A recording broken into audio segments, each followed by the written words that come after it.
Olha isso, não dá pra acreditar, né? Eu coloquei aqui, ainda nem terminei de colocar a mesa. A Maíra tava comendo bolachinha. E aí, o que acontece? Eu virei as costas pra falar bom dia pra vocês. Ela pegou um tomate.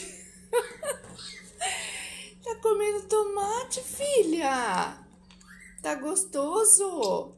Tomate? Misericórdia, olha isso, comendo tomate. Não, filha, não é pra comer, você tá tomando café.